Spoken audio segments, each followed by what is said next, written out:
महाराष्ट्र शासन की तरफ से आने वाली 11, 12, 13 तारीख को पूर्ण कोंकण विभाग में अतिवृष्टि होने की एक वार्निंग इशू करी गई है।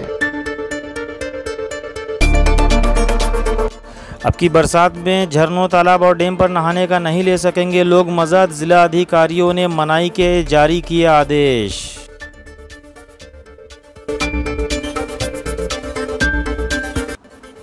गाय के गोश्त की स्मगलिंग के इल्ज़ाम में गिरफ्तार बीजेपी नेता सिकंदर खान की जमानत पर सुनवाई 11 जून को मुतवक्को।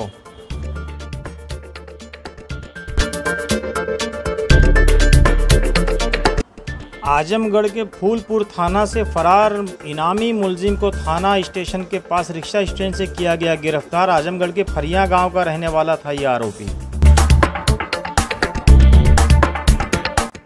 भिवंडी एमआईएम के हौसले बुलंद। कारपोरेशन चुनाव से पहले नौजवानों की हुई पार्टी में मेगा भर्ती। कई पार्टियों को छोड़कर आए थे ये नौजवान।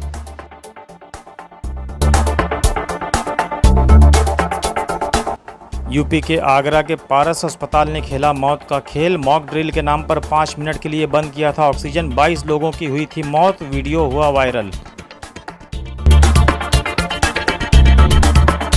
मुमरा के एनसीपी लीडर शमीम खान ने कोरोना में यतीम होने वाले बच्चों की मदद के लिए सरकार से लगाई थी गुहार। सरकार ने किया मुतालबा कबूल। 5 लाख रुपया होगा बच्चों के अकाउंट में फिक्स डिपॉजिट।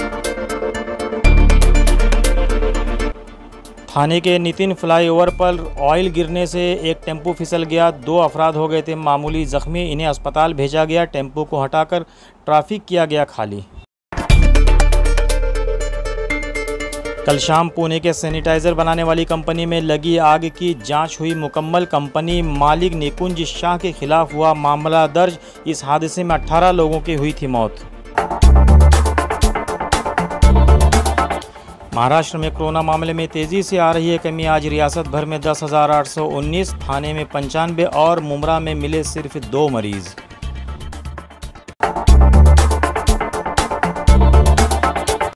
दिल्ली में आज सीएम उद्धव ठाकरे पीएम मोदी से मिले। कई अहम मुद्दों पर हुई चर्चा। मुलाकात पर सियासत हुई गर्म। बीजेपी ने भी इस मुलाकात का किया खैर मकदम।